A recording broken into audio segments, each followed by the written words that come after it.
I call the member for Balmain. Mr Assistant Speaker, I seek leave to make a contribution. I beg your pardon? I seek leave to make a contribution.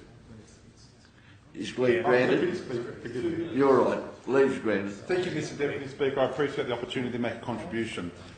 I rise on behalf of the Greens to fully support the petition that's been presented here by the people of New South Wales.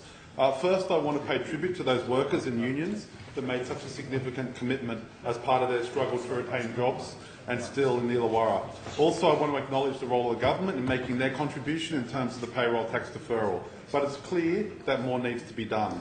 Australia is the only steel-making nation that does nothing to protect its blast furnaces from unfair international competition. The future of tens of thousands of jobs remain at risk.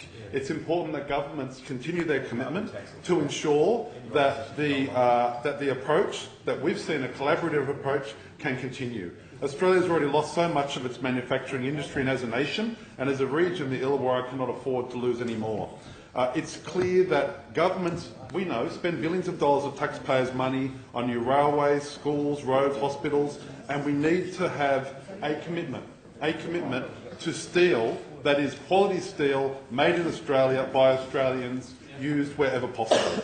And that is the next step which needs to be taken in order to help ensure the viability of our region and the viability of this state, because the BIS Shrapnel report identified that under a shutdown, the nationwide economy would lose production of not 5 million tonnes of steel and up to 10,000 jobs. And it would, quote, subtract $10 billion per annum from real GDP and significantly reduce taxation revenue to state and federal governments. In addition, the severe regional impacts in Wollongong, the Illawarra and Whyalla would probably necessitate substantial extra government expenditure on large bailout packages for these affected regions, the reports say. The bottom line is that we know that we can and we must do more to support this industry.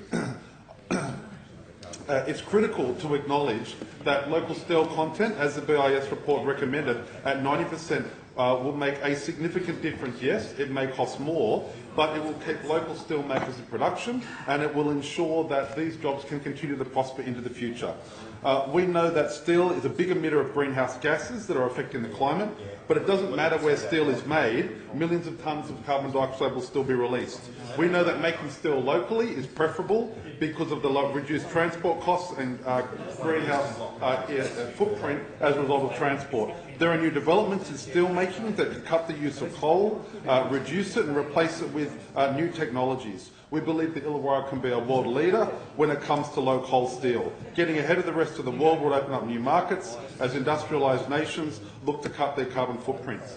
In our view, Mr Deputy Speaker, there is a fantastic opportunity, a bright future for the Illawarra. That means committing to priority purchasing. That means committing to good quality Australian steel and transitioning into the low carbon economy that can deliver good paying green jobs.